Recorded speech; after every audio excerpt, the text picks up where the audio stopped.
¿Dónde más iré, Dios? ¿Dónde más iré?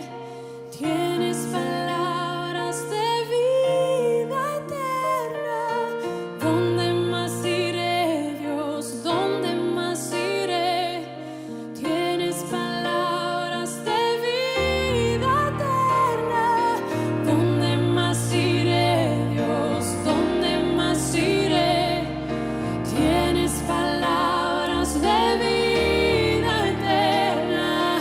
¿Dónde más iré, Dios? ¿Dónde más iré? Tienes palabras de vida eterna.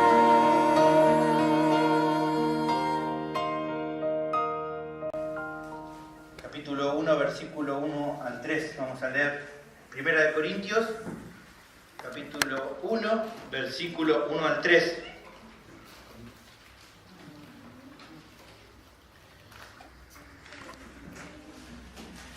Dice la palabra del Señor, Primera Corintios 1, 1 al 3. Pablo, llamado a ser apóstol de Jesucristo por la voluntad de Dios, y el hermano Sóstenes, a la iglesia de Dios que está en Corinto, a los santificados en Cristo Jesús, llamados a ser santos con todos los que en cualquier lugar invocan el nombre de nuestro Señor Jesucristo, Señor de ellos y nuestro. Gracia y paz a vosotros, de Dios nuestro Padre y del Señor Jesucristo. Para aquellos que nos visitan por primera vez, nuestra hermana Sonia le estuvo repartiendo unos bosquejos para que después usted durante la semana pueda estar revisando lo que hoy se va a predicar. A veces por ahí con tanta búsqueda de versículos uno se pierde un poquito. Quédese tranquilo, todos los textos que voy a utilizar están ahí, así ustedes los pueden volver a repasar. ¿Está bien? Animamos a que lo pueda hacer en su hogar. Bien, hoy entonces decía, por gracia de Dios, vamos a comenzar a estudiar la epístola de Pablo a los Corintios.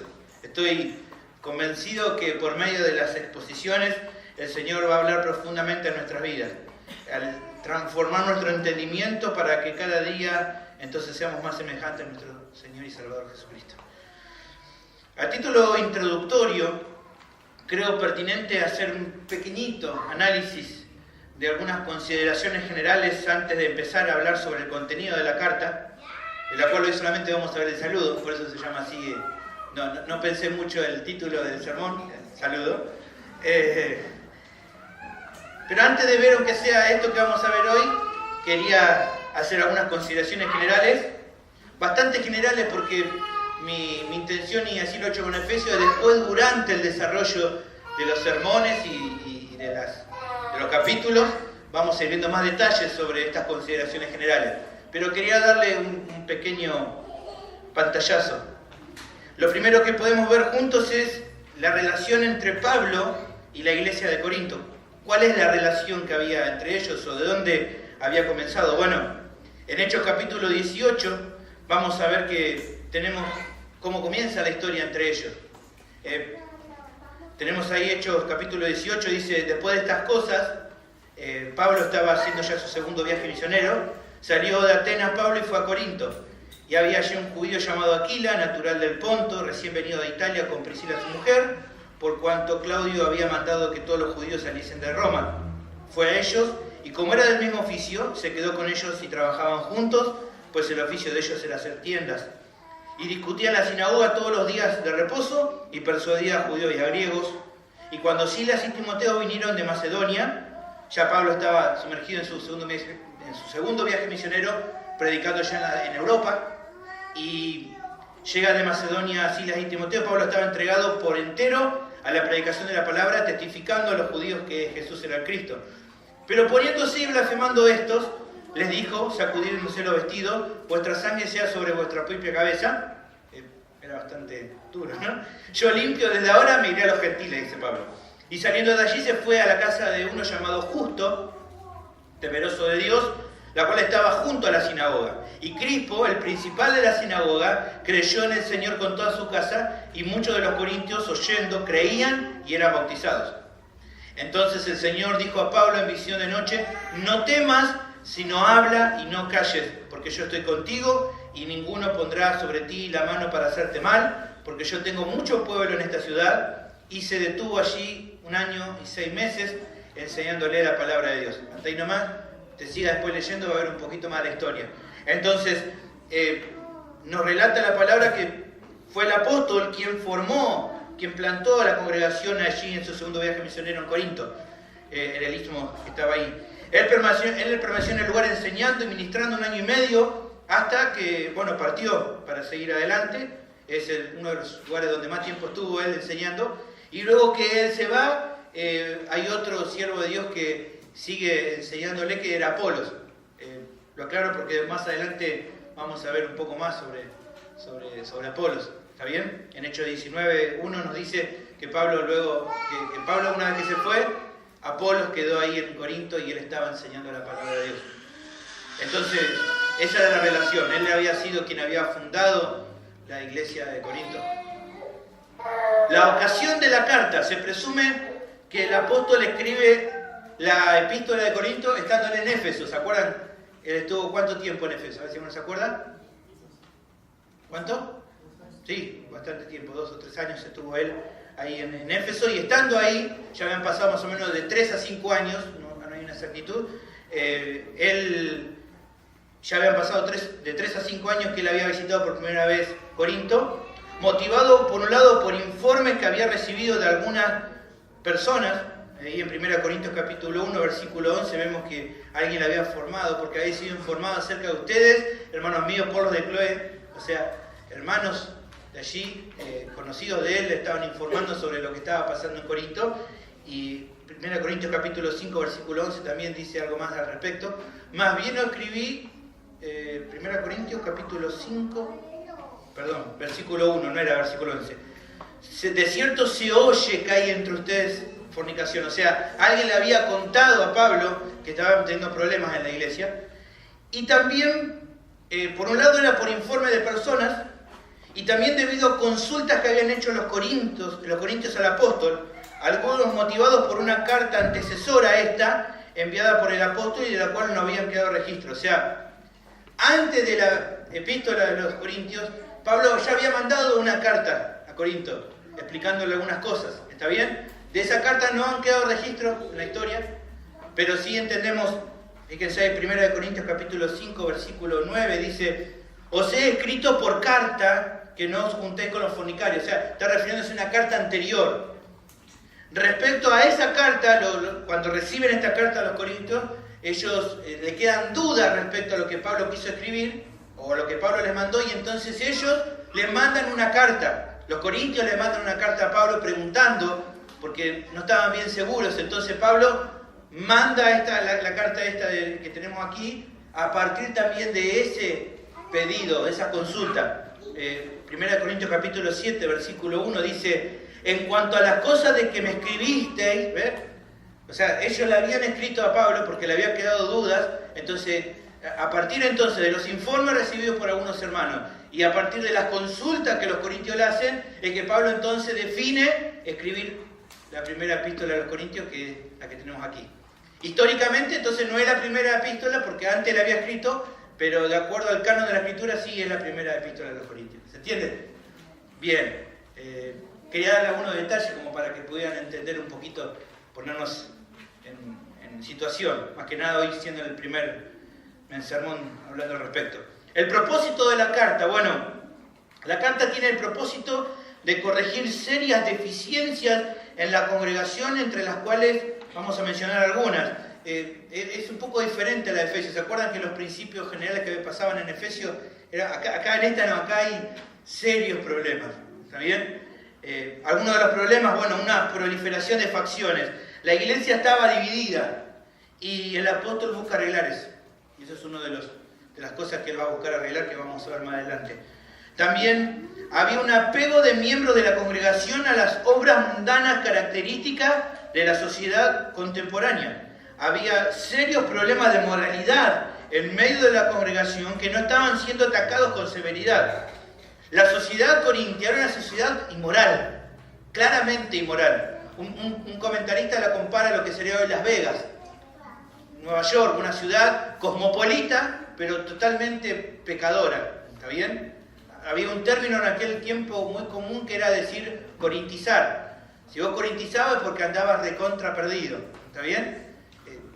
término que acuñaban en aquella época. O sea, era una sociedad que estaba bastante perdida y parece que justamente algunos de los miembros de la iglesia todavía estaban pegados a algunas costumbres que traían del mundo. Entonces Pablo va a atacar eso también. Había también problemas congregacionales. El apóstol escribe también la epístola para corregir prácticas desordenadas de los hermanos en la reunión y en sus relaciones personales. Había serios problemas durante el desarrollo de las reuniones, durante el desarrollo de la cena del Señor, durante las relaciones que tenían unos con otros, principalmente entre los que eran más ricos. No eran muchos en la iglesia, pero había algunos que tenían mejor posición social. Por lo general después el resto eran de clase media a media baja y había algunos que eran más bien clase pobre. Y había algunos problemas también en eso y Pablo también va a corregir un poco eso. Y por último también, la carta recién casi al final encontramos algunos problemas doctrinales. Enseña a Pablo al final con claridad porque había varios de los hermanos que estaban creyendo de que Jesucristo no había resucitado. Hoy alguien habló un poquito al respecto de por qué tenemos que creer que Jesús resucitó y por qué lo creemos y realmente lo proclamamos, que Cristo resucitó. Bueno, había hermanos que no estaban dudando de eso y estaban enseñando que Jesús no había resucitado. Entonces, ya por el final de la epístola vamos a ver a Pablo corrigiendo eso y enseñando al respecto. Eso lo veremos, no sé, dentro de un año más o menos. No sé cuánto nos va a llegar hasta el capítulo 15, allí por el final, pero vamos a ver un momento. Cuando lleguemos a ese momento, no me digan que no lo avisé. Ya hoy se lo avisé. ¿Está bien? Pero bueno, vamos a verlo cuando llegue el momento. Dentro de este marco introductorio, hoy solamente vamos a observar el comienzo de la carta que nos muestra el saludo característico de Pablo, el cual en su contenido posee verdades preciosas para nuestra vida. Por lo tanto, el tema de hoy es el siguiente. El comienzo de la epístola nos muestra el saludo apostólico. ¿Está bien? Ese va a ser donde vamos a girar hoy y vamos a ver que ya desde el saludo Pablo tenía algo para decirnos a los corintios y también a nosotros. ¿Qué nos muestra al respecto? Bueno, nos muestra las tres partes del saludo. Por lo general, a partir de la epístola de Corintios, que no fue de las primeras, estará casi en el cuarto lugar aparentemente. A partir de ella él tiene como un modelo de saludo, le decían el modelo tripartito, y vamos a verlo un poquito al respecto, ¿está bien? Tenía tres partes que contaba su saludo. La primera parte la encontramos en el versículo 1, la presentación del remitente. Dice 1 Corintios 1, nos hace la mención del escritor de la carta, él se presenta a sí mismo. Pablo, llamado a ser apóstol de Jesucristo por la voluntad de Dios. Él se presenta, ¿está bien? Está hablando de él mismo. Su presentación hace. Tal vez la duda que se nos plantea es por qué si los hermanos lo conocen, estamos hablando que estuvo bastante tiempo hoy con ellos y que aparte no hacía mucho que los había dejado, algunos años nomás, ¿por qué entonces él se tiene que presentar de esta manera? Bueno, hay algunas razones que son las que vamos a ver. Por un lado, la autenticidad necesaria. Lo que Pablo escribe en esta epístola y que veremos salir desarrollando son en muchos casos instrucciones bastante fuertes. Pablo va a atacar seriamente algunos problemas, va a dar exhortaciones duras y llamado de atención que debían ser observados por la iglesia. Por lo tanto, ellos debían estar seguros que Pablo tenía la autoridad dada, el ministerio que Dios le había otorgado. O sea, tenían que observar lo que Pablo le había dicho, no porque simplemente tenía una buena relación entre ellos, sino porque Pablo era apóstol de Jesucristo, llamado por la voluntad de Dios. Había una autoridad en Pablo en lo que le estaba diciendo. Y era importante que ellos lo entendieran. ¿Por qué? Porque iban a tener que corregir muchas cosas. Entonces ellos tenían que entender de que Pablo tenía la autoridad para hacerlo, porque él era apóstol. ¿Está bien? Por otro lado, también la confirmación de su llamado. Él necesita reafirmar que su ministerio había sido dado por voluntad de Dios. No para jactarse. No es que él decía, yo soy apóstol y me la banco. No. Él dice esto para defenderse ante las acusaciones de personas que dudaban de su llamado y de la autoridad de sus enseñanzas. Como en varios de los lugares donde ella se había ido y había plantado una iglesia, caía personas que ponían en tela de juicio la autoridad apostólica de Pablo. Entonces por eso él tiene que volver a hacer recordar de que él había sido llamado por Dios que Jesús mismo le había encomendado la tarea de hacer apóstol. Acuérdense que no era de los 12, sino que él justamente había sido llamado especialmente por Dios. Más adelante él va a hablar al respecto. A lo último, como un abortivo, me eligió a mí también para traer el mensaje y él tenía la autoridad apostólica.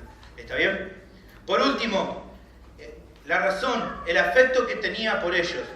Detrás de cada dura corrección, de cada exhortación férrea, no hay lugar a dudas de que todas ellas eran motivadas por el amor del apóstol por los corintios. Toda la dureza que vos podés ver en Pablo hablándole a los corintios no estaba motivado por otra cosa que no era el amor. El amor era lo que lo movía, el amor que tenía por esos hermanos. Entonces la idea de hablar de su apostolado era recordarles qué cosa, de que dentro de su trabajo de apóstol había sido misional en aquel lugar. Él había dado de su vida, de su tiempo, de su esfuerzo, horas y horas trabajando y sirviendo al Señor. Durante el día sirviendo a los hermanos, durante la noche trabajando para no hacerle carga a nadie tal vez hacía falta recordarle y decirle, acuérdense que lo que voy a hablarle, aunque suene duro, es porque los amo. Recuerden que los amo. Así que estas eran las razones por las que entiendo que él estaba volviendo a recalcarles esta idea. Junto a él se encuentra el hermano Sóstenes, quien probablemente, no lo sabemos con seguridad, pero muchos comentaristas dicen, probablemente sea de quien nos relata la historia de Hechos capítulo 18, en el versículo 17, fíjense, dice, entonces todos los griegos, apoderándose de Sóstenes, principal de la sinagoga, le golpeaban delante del tribunal, pero a Galión nada se le daba de ello. ¿Qué es lo que estaba pasando ahí? Los judíos habían presentado a Pablo delante del procónsul Galión, que era como el gobernador de allí de Corinto, y ellos le estaban diciendo como que Pablo estaba incitando y no había presentado falsas acusaciones. Y entonces Galión, que era un hombre que era prudente, le dice, bueno, ¿usted está hablando de religión? No, a mí no me vengan con esto, muchachos. Yo no tengo nada que ver. ¿No hay algún problema con César? No, bueno, entonces no me importa. Bueno, Galión no le dio bolilla a la acusación que presentaron los judíos contra Pablo. Entonces los gentiles, que estaban medio molestos con los judíos, había una tensión que ya lo hemos visto, lo mismo que pasaba en Éfeso, pasaba en Corinto y en todo lugar, siempre tensión entre judíos y gentiles, se levantan y agarran a este Sóstenes, que era de los judíos, o sea, uno de los acusadores de Pablo, lo agarran delante de la gente y lo empiezan a golpear. Y Galión dice, bueno, no estaba muy interesado en lo que estaba pasando. Bueno, resulta que aparentemente que en ese momento fue golpeado, parece que la paliza surtió efecto y se convirtió en señor después. Y sí, bueno, son cosas que Dios hace, ¿no? Parece que utiliza medios raros. Pero bueno, lo que sí se cree es que bueno, este Sóstenes era el que ahora está al lado de Pablo. En ese momento era un perseguidor de Pablo, pero ahora está ahí junto a él. Ahora es un hermano convertido en la fe. Por la forma de hablar luego del apóstol, 1 Corintios 4:16, por ejemplo, no vemos que Sóstenes sea alguien que ayude en la confección de la carta. Fíjense que dice, por ejemplo, 1 Corintios 4:16, por tanto os ruego que me imitéis, dice Pablo. No dice que nos imiten. ¿Está bien? Está hablando Pablo, en toda la epístola vas a ver que está hablando siempre en primera persona de él mismo. Por lo cual entendemos que Sóstenes no es alguien que junto con Pablo escribió la carta, sino que estaba ahí. Algunos dicen puede ser un amanuense, alguien que escribía lo que Pablo le redactaba. Lo que sí entendemos que él apoyaba lo que Pablo escribía, pero que no era alguien que tenía intervención en la elaboración de la epístola. Bien, en conclusión, su presentación no tiene nada que ver con la jactancia de mostrarse como apóstol comisionado de Jesucristo. Él no hablaba de él en tercera persona, dándose importancia, ¿está bien? No es como Riquelme o Maradona que hablan de ellos mismos en tercera persona. No buscaba él jactarse y por eso decía Pablo, les escribe a ustedes, sino que él no buscaba, como visto, no es algo digno de honor, sino que, como vemos más adelante, él se considera como el más pequeño de todos los apóstoles. 1 Corintios capítulo 15, versículo 8 al 9 nos muestra un poco ¿Cómo él se evaluaba él mismo? Él dice, y al último de todos, como un abortivo, me apareció a mí, porque yo soy el más pequeño de los apóstoles, que no soy digno de ser llamado apóstol porque perseguía la iglesia de Dios. Sino, él no se siente como el gran apóstol, sino como alguien que cumple con lo que se le mandó a hacer y que lo hace sencillamente por entender lo glorioso y grande que es quien lo llamó a hacerlo y que merece todo el crédito, alabanza, gloria y honra. Dios el Padre y el Señor Jesucristo. Fíjense que si ustedes mismos perciben ahí, fíjense estos 3 versículos. Pablo, llamado a ser apóstol de Jesucristo, por la voluntad de Dios, a la iglesia de Dios, santificados en Cristo Jesús, llamados a ser santos en el nombre de nuestro Señor Jesucristo, de Dios nuestro Padre y del Señor Jesucristo, 3 y 4 veces en 3 versículos, todo el tiempo hablando de quién, del Padre y del Señor Jesucristo, del Padre y del Señor Jesucristo. Toda la gloria es para quién, para Dios. Todo tiene que ver con lo que Cristo hizo, con lo que Dios hizo por medio de la obra de Jesucristo. Entonces Él está involucrado en que las personas puedan entender que se trata de ellos y no de Él. A modo de aplicación, podemos notar entonces que el mismo énfasis que encontramos en la autoridad apostólica a la cual apela Pablo para exhortar a los corintios, es la misma que las Sagradas Escrituras, en este caso particular, esta epístola, tiene hacia todos los creyentes para exhortarlos, animarlos, edificarlos, santificarlos, a fin de que podamos crecer de acuerdo a la voluntad de Dios. O sea, si para los corintios Pablo tenía la autoridad apostólica para poder hablarle, esa misma autoridad tiene el apóstol para hablarlo hoy en nuestra vida. Porque la palabra de Dios es esta. No es una palabra de Pablo. Pablo escribe inspirado por el Espíritu Santo. Así que la misma autoridad que tuvo Pablo para corregir a los corintios es la misma autoridad que tiene para hoy hablar a nuestra vida. Segunda de Timoteo capítulo 3, versículo 16 dice, toda la escritura es de Pablo, simplemente no que es inspirada por Dios, es el soplo de Dios, es la inspiración de Dios y es útil para enseñar, para redarguir, para corregir, para instruir en justicia, a fin de que el hombre de Dios y la mujer y cada cristiano sea perfecto, enteramente preparado para toda buena obra. Así que la misma autoridad que tenía Pablo sobre los corintios, está también hoy, la misma autoridad sobre nosotros. Este es un rasgo característico de la iglesia de todos los tiempos. Hechos 2:42, ¿qué habla respecto a la autoridad de los apóstoles? Y perseveraba la iglesia primitiva, ¿qué? En la doctrina de ¿quién? De los apóstoles. Los apóstoles fueron comisionados por el Señor Jesús para escribir estas epístolas que hoy tenemos nosotros y que son para nosotros justamente la manera de cómo tenemos que vivir. La teología que utilizamos, los conceptos doctrinales, es la doctrina de los apóstoles. Ellos recibieron la autoridad divina para poder hacerlo y es en parte lo que vamos a encontrar aquí en la primera epístola de los Corintios. Tenemos que entender eso. Tenemos que entender y creer de que el Señor nos habla por medio de los apóstoles claramente a la iglesia de Cristo en este tiempo. Y es algo que deberemos defender por sobre las corrientes de pensamiento humanas que buscan infiltrarse en la enseñanza y la predicación en las iglesias.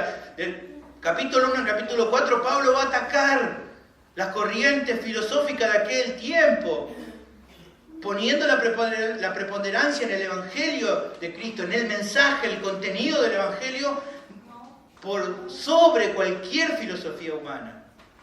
Y es lo mismo que en este tiempo tenemos que defender. La iglesia tiene que defender. La iglesia tiene que defender el principio de sola escritura. Tenemos que defenderlo, hermano. Porque en este tiempo más que nunca se quieren meter filosofías humanas, teología liberal, que intenta diluir el mensaje y el contenido de la palabra de Dios y el Evangelio. Bien, el versículo 2 nos habla sobre los destinatarios de la epístola. Luego de su presentación, se nos muestra a quiénes va dirigida la carta. ¿Qué dice ahí? A la iglesia de Dios que está en Corinto. Es llamativo notar que el apóstol se guarda de hacer cualquier mínima distinción. Él dice a la iglesia de Dios que está en Corinto. Fíjense qué diferencia, por ejemplo, con Filipenses 1:1. Fíjense que él hace una pequeña modificación, no sé si lo tienen los chicos ahí. Filipenses 1:1, fíjense, Pablo y Timoteo, siervos de Jesucristo, a todos los santos en Cristo Jesús que están en Filipos, con los obispos y diáconos. Hay otra relación acá de Pablo con los filipenses. Se nota que la cosa estaba mejor, por eso puede hablar, ¿no?, mencionar a la iglesia, a los obispos, a los diáconos. ¿Qué pasaba? ¿Cuál era la diferencia? Bueno, el problema es que la iglesia de Corinto estaba tan dividida que él no puede mencionar a nadie en general. Él tiene que hacer un llamado bien general porque la cosa estaba tensa. Vamos a ver más adelante que estaba bastante tensa. Entonces, por eso es que, dadas las condiciones de divisiones que había en la iglesia, él hace el llamado general, el saludo general. Era preciso que notaran que la iglesia no era de los corintos, ni de ningún hombre, ni de ningún líder, de ningún apóstol, ni de ningún profeta, sino que era la iglesia de Dios. La iglesia es de Dios.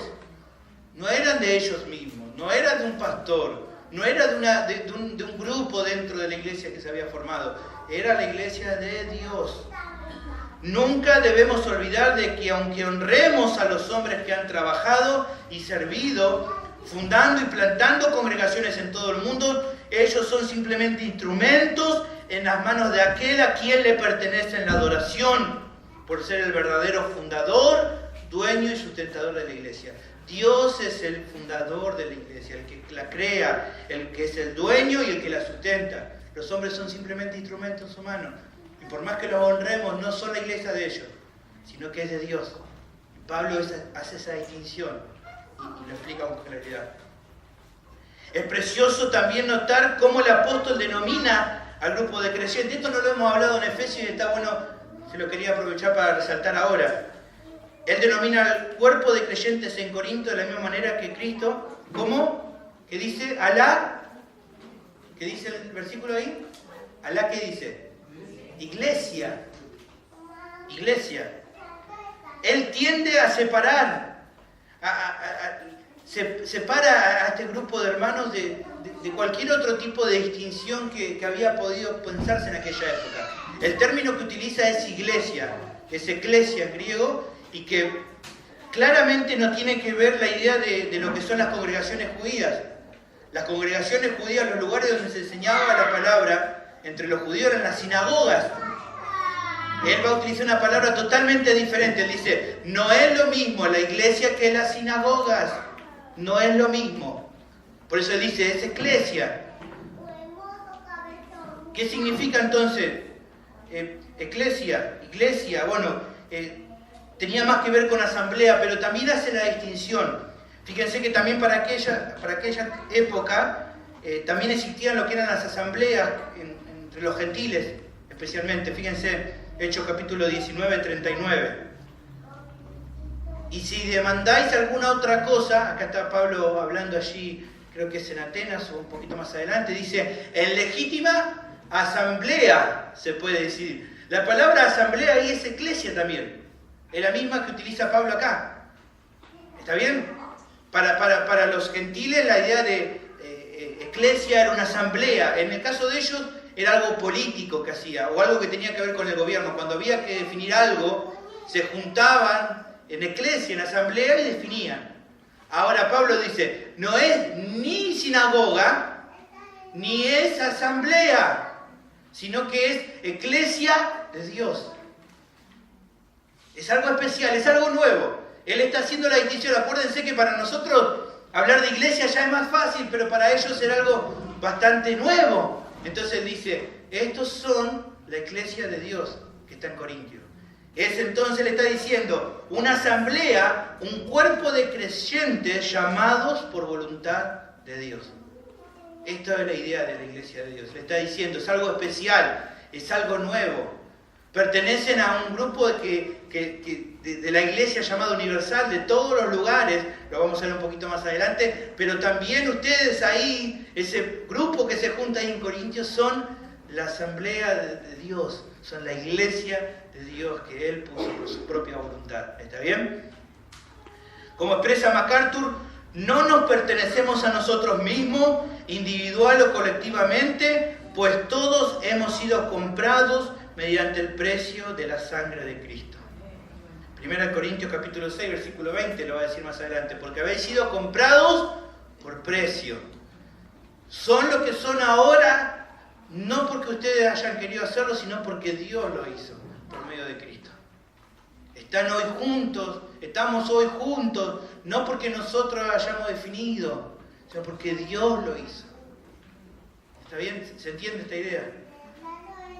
Pensando en ello, el apóstol indica a los corintios dos principios a considerar y de los cuales va a hacer énfasis durante toda la epístola. Cuando habla entonces de la iglesia que está en Corinto, da dos características al respecto. ¿Qué dice? Versículo 2. A los santificados y llamados a ser santos. Hablando de los creyentes en Corinto, dice, los llama como primero, santificados, y después los llama llamados a ser santos. ¿Qué quiere decir esto?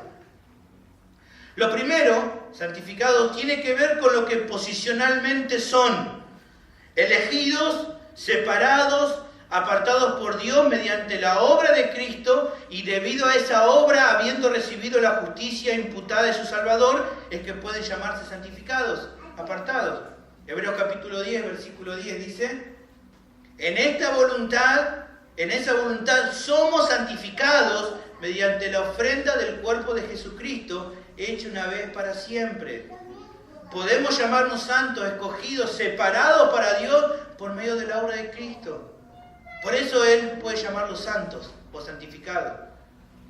Es esta idea de decir posicionalmente, delante de Dios, somos considerados santos no por nuestros méritos, sino por la justicia imputada de Cristo en nosotros, por medio de su sacrificio. ¿Se entiende esta idea? Por eso Él puede decirle santificados, porque posicionalmente lo son. Jesucristo santifica a los que creen en Él mediante su propia obra de sacrificio en la cruz. Los aparta para Él, los limpia y los perfecciona. Dios provee de santidad por medio de su Hijo, de la cual nos apropiamos por medio de la fe sola. Hechos 26, 18. Dice, para que abra sus ojos, para que se conviertan de las tinieblas a la luz y de la potestad de Satanás a Dios, para que reciban por la fe que es en mí, en Cristo Jesús, perdón de pecados y herencia entre los santificados. Entonces, por medio de la fe, que el creyente recibe ahora esta nueva posición de ser santos. Es importante esto desde el comienzo que lo entendamos, de que Él lo llama santos. ¿Por qué es importante? Porque si no tendremos a dudar sobre si los corintios eran creyentes genuinos o no, más dado por algunos de los pecados graves entre los cuales algunos estaban cayendo, y de los cuales el apóstol va a exhortarlos severamente a que se aparten de ellos. Es importante, ellos necesitaban una instrucción. A uno dice, bueno, pero el cristiano puede andar o caer en algunas cosas de lo que estos hermanos caen. Claramente no es el mismo contexto. Nosotros hoy tenemos la palabra de Dios completa, todas las instrucciones. Ellos recién empezaban a caminar y había cosas que necesitaban ser bien instruidas por los apóstoles. Hoy vos y yo tenemos la Biblia completa. Ellos contaban en ese momento simplemente con el Antiguo Testamento y con las epístolas que se empezaban a escribir. Pero aún así Dios los llama santos. ¿Qué nos quiere dar a entender con esto? De que si la salvación de ellos y de nosotros dependiera de las obras, ninguno podría ser considerado santo. Ni vos ni yo. Pero no es en virtud de nuestras obras, sino solo en virtud de lo que Cristo ha hecho por nosotros, que somos considerados santos. Si vos y yo posicionalmente delante de Dios podemos estar en pie y Él puede llamarnos santificados, no es por algo que vos hayas hecho, sino simplemente por la imputación de la justicia de Cristo en vos. Y eso tenés que tenerlo en cuenta, porque uno dice, bueno, pero yo no sé si puedo considerar a este corintio de acá que realmente sea cristiano. Bueno, si nos ponemos a indagar con detenimiento, ¿quién de nosotros podría por nuestras propias obras decir, bueno, yo soy santo? ¿Hay alguno acá que podría decir, bueno, yo no pequé nunca, entonces Dios me tiene como santo? No. Me paro a pensar en los corintios y tal vez algunos de nosotros podríamos ser como los judíos que decían, bueno, vamos a apedrearlo por lo que hacían. Y tal vez el Señor me dice a mí y a vos, el que esté libre de pecado, que tire la primera piedra. Seamos cuidadosos, era otro contexto y yo no estoy justificando para nada lo que ellos hacían. Ahora vamos a ver que tampoco Pablo lo hacía, pero claramente ni por tus pecados ni por mis pecados ninguno va a ser justificado, no por la obra de Cristo. Lo segundo que Pablo menciona es un paralelo a lo que ha dicho sobre él mismo en el versículo anterior. Fíjense que él dijo en el versículo 1, Pablo llamado a ser apóstol. Ahora que le dice a los corintios, Corintios llamado a ser santos. La estructura es la misma. La idea que tenemos aquí es que los corintios han recibido un llamado a ser santos. Esto quiere decir que de acuerdo a quien los llamó, de lo que se ha hecho por ellos, de que fueron apartados por Dios para ser su pueblo especial, ellos debían ser responsables para vivir de acuerdo al carácter del que los llamó. O sea que lo que Pablo cumplía con fidelidad era no debido a considerar lo que él mismo podía hacer, sino entender de quién lo había llamado. Y si el que lo llamó era tan precioso y era tan poderoso, él ¿cómo podía no cumplir ese llamado? Si el que lo llamó era tan grandioso, ¿cómo no podía él entonces dar su vida por ese llamado que recibió? Bajo esa misma idea, Pablo le dice, así como yo recibí este llamado a ser apóstol, y por lo tanto cumplo de acuerdo al gran llamado que me dio, no tanto por el llamado, sino por aquel que lo dio, ustedes también tienen que responder de acuerdo al llamado que recibieron, no tanto por el llamado, sino por aquel que lo dio. Y si aquel que lo llamó es santo, ustedes tienen que ser santos. Toda su manera de vivir. Eso es lo que Pablo está diciendo acá. Por eso lo aclaro, porque uno puede decir, bueno, si estamos santificados, entonces tenemos licencia para pecar. De ninguna manera. Vegenovito, diría Pablo en otro lado. De ninguna manera. Pedro lo aclara en 1 de Pedro, capítulo 1, versículo 15. Sino como aquel que os llamó es santo, y se está quedando corto, en otro lado dice, Él es santo, santo y santo, sed también vosotros santos en vuestra manera de vivir, porque escrito está, sed santos, porque yo soy santo. Esto no está hablando de justificación, sino de la santificación progresiva que estamos viendo en Romanos. No está hablando de una santificación práctica para ganar el favor de Dios, eso ya lo hizo Cristo, sino la responsabilidad que cada uno de nosotros tenemos de apartarnos cada día del pecado.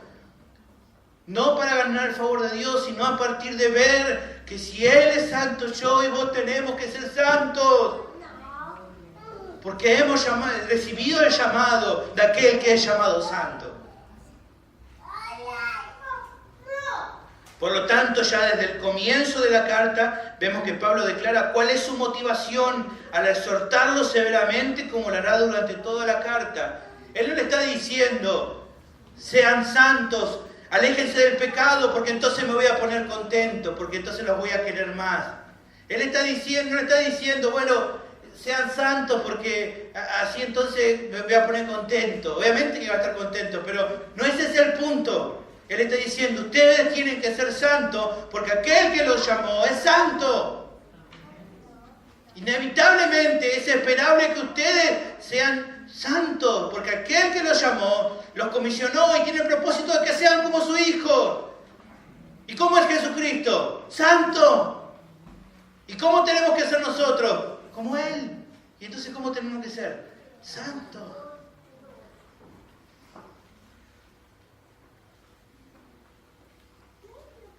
Pero también notamos que el apóstol no hace ninguna distinción en el cumplimiento de esta prerrogativa para algunos de los corintios o para la iglesia de Corintios en su conjunto, sino que dice que son llamados a ser santos ¿con quién? Con todos los que en cualquier lugar invocan el nombre de nuestro Señor Jesucristo. Así que este saludo y esta prerrogativa y esta indicación no es solamente para un grupo de corintios, sino para todos los corintios. Pero si te pones a hilar más fino, este mismo llamado es ¿para quién? Para todos. Porque ¿quién es el que ha sido salvado? Todo el que invocar el nombre del Señor, ese será salvo. ¿Quiénes son los que han invocado el nombre del Señor? Cada creyente. Y si vos sos uno de los que invocaste el nombre del Señor para ser salvo, entonces sos llamado a ser santo. Así que, como hacía hace un rato Ale, claro, no tienen excusa. No tenemos excusa. No podemos decir yo no sabía. Todos somos llamados a ser santos porque todos hemos invocado el nombre del Señor Jesucristo. El mismo Señor de los Corintios es el Señor de cada creyente. Por lo tanto, cada creyente es llamado a ser santo. No hay distinción entre griego, romano, judío u otra nacionalidad. Todos somos llamados a vivir una vida de santidad práctica en nuestras vidas. Bien, avanzamos y ya terminamos. Versículo 3. Vimos primero entonces versículo 1, el remitente. Versículo 2, el destinatario. Versículo 3, el saludo. Acá tenemos el saludo que Pablo le da. El apóstol presenta el saludo para los hermanos, que es lo que lo caracteriza a él siempre. Él siempre saluda muy parecido a este. Él dice, gracia y paz a vosotros. Notamos al principio que hay un motivo unificador en el contenido del saludo. Gordon Fee dice, Pablo todo lo que toca lo cristianiza. Él es así. Y es verdad lo que dice Fee. Los gentiles utilizaban una palabra para saludarse que la encontramos actualmente en nuestras relaciones. La forma en que nosotros hoy nos relacionamos tiene que ver con un trasfondo griego, que es lo que llamamos nosotros saludo o salud. Nosotros llamamos salud o saludo cuando nos hablamos, ¿no? Significa saludo. Bueno, ese saludo, esa palabra, se deriva de una palabra en griego. Entonces, cuando ellos se saludaban, los griegos o los gentiles, se saludaban como salud. No cuando estornudaban, sino salud así de decirse. Fíjense en Hechos capítulo 15, versículo 23. Cuando los judíos que querían estar en buena relación con sus hermanos gentiles, los saludan, fíjense que es lo que dicen. Y escribir por conducto de ellos, los apóstoles que eran judíos, y los ancianos y los hermanos en Jerusalén, a los hermanos que están entre los gentiles en Antioquía, en Siria y en Cilicia, salud. ¿Entienden? Judíos saludando a gentiles, ¿y cómo les saludaban? Salud. Porque era la forma en la cual los gentiles se saludaban. Pablo utiliza esta palabra, salud, y a partir de su raíz utiliza la palabra gracia. La misma palabra de raíz que es para saludo. Saludo es la palabra gracia, charis. Entonces la primera palabra que usa es gracia. Pero, por otra parte, para los judíos el saludo característico que aún utilizan actualmente la palabra en hebreo shalom. ¿Se acuerdan cuando cantábamos shalom, shalom? Shalom es la palabra que utilizan, que significa paz. Paz es la palabra que utilizaban los judíos. Cuando se saludaban los judíos, decían shalom, o sea, paz.